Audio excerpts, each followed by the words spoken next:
যদি কোনো হুজুর ওয়াজ ভিডিও করে ইউটিউবে আপলোড করে আর এটা কোনো নারী দেখে বলে হুজুরের চেহারা কিংবা চোখ খুব সুন্দর, এতে করে কি হুজুর ওয়াজ করছে সে গুনাহগার হবে নাকি মহিলা গুনাহগার হবে?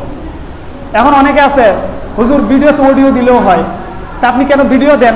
আর ভিডিও দিলে তো নারীরা দেখে আপনাকে, আপনি না সুন্দর না, আরও তো সুন্দর আছে, ওদেরকে দেখার পরে তো নারীরা আকৃষ্ট হয়, তাহলে আপনি কি গুনাহগার হবেন না?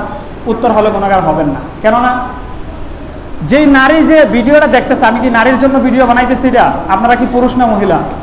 পুরুষ। তাহলে দুনিয়া থেকে শুধু মহিলারাই ভিডিও দেখবে, পুরুষরা দেখবে না? তাহলে পুরুষ পুরুষকে দেখা জায়েজ না না জায়েজ? জায়েজ। তাহলে ওটা ভিডিওতে দেখলে কোনো সমস্যা আছে? সমস্যা নাই, তার মানে এটা দেখা জায়েজ আছে।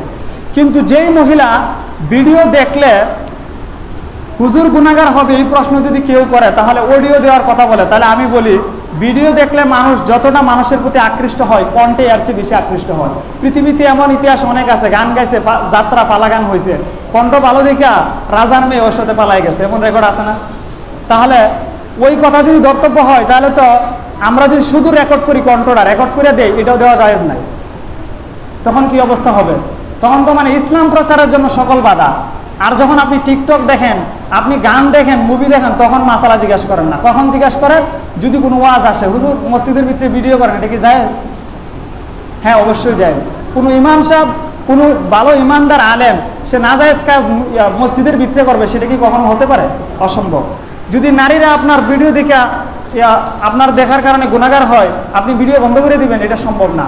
কারণ ক্ষতিগ্রস্ত হতে পারে যদি এটা তার সমস্যা। যেমন একটা উদাহরণ দিই, মনে করেন ঘরের ভিতরে সবার বডিটা আছে কি নাই, এটাতে আত্মহত্যা করা যায় না? যায় কি না? তাহলে আপনি যখন এই বডি কিনতে যাইবেন, চিন্তা করবেন আমার বউ যদি আমার সাথে ঝগড়া করে, যদি আত্মহত্যা করে বসে বা আমার আত্মহত্যা করে, তাহলে কি অবস্থাটা হবে? দা কিনা যাবে না? তাহলে কি আপনি রান্না করে খাইতে পারবেন? খাওয়া যাবে না। তাহলে কি বোঝা যাইল? যে যেই কাজ করে যদি ভালো হয় ওইটা ধর্তব্য, এবং যদি খারাপ করে ওইটা ধর্তব্য। ভিডিও করে কেউ যদি খারাপ মন্তব্য করে, কোন হুজুর উপর ক্রাশ খায়, তাহলে ওই গুনাহগার হবে, হুজুর গুনাহগার হবে না। আল্লাহ তাআলা আমাদেরকে বুঝার তৌফিক দান করুন। সকলে বলেন আমিন।